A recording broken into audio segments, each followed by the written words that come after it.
Eu ouvi uma história onde o faraó ele deu trabalho para todos, e aí ele tinha obviamente uma pranchetinha ali onde ele tinha o quanto cada um produzia, tinha o salário que era pago, né, a remuneração que era dada, e aí ele foi baixando essa remuneração até o momento que quando as pessoas perceberam, elas viraram escravas e ficaram dependentes dele ali. Tem alguma história? Procede. Quando a gente fala escravos no Egito, a nossa cabeça pensa no escravo negro do Brasil colonial.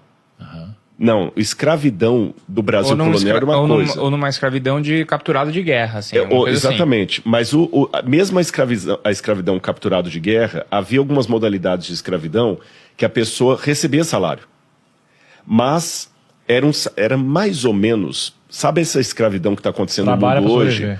Que a pessoa já chega devendo lá no outro país e ele nunca salda a dívida dele. O carinha que vai fazer a roupa ali de uma marca meio que exatamente, Tailândia, assim. Que ele trabalha 13, 14 horas por dia, às vezes até mais. E ele nunca consegue saldar a dívida dele. Então, na verdade, dependendo da dívida que a pessoa entra, ela também se torna uma espécie de escravo. Ela passa a vida toda para pagar a dívida que nunca salda.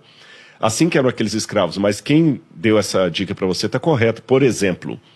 Não foram os hebreus que construíram as pirâmides do Egito.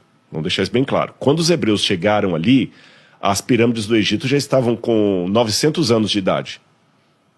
Aquelas 3. Mas nas pirâmides, por exemplo, você encontra pichação assim. Aqui estão os empregados de Khufu, ou Quéops. E nós temos até quanto que era o salário que eles ganhavam. O salário era em sacas de trigo e pedaços de carne. Então eles ganhavam. Agora, olha que interessante, você falou do nome de Moisés.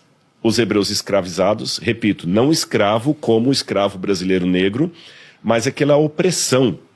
Ele ia diminuindo o salário, colocando mais impostos, o camarada não conseguia sair dali, você está entendendo? Ele tinha dívidas impagáveis, dava uma miséria para o camarada sobreviver ali, tratava o hebreu e outros escravos que estavam lá, não só hebreus, como cidadão de segunda categoria,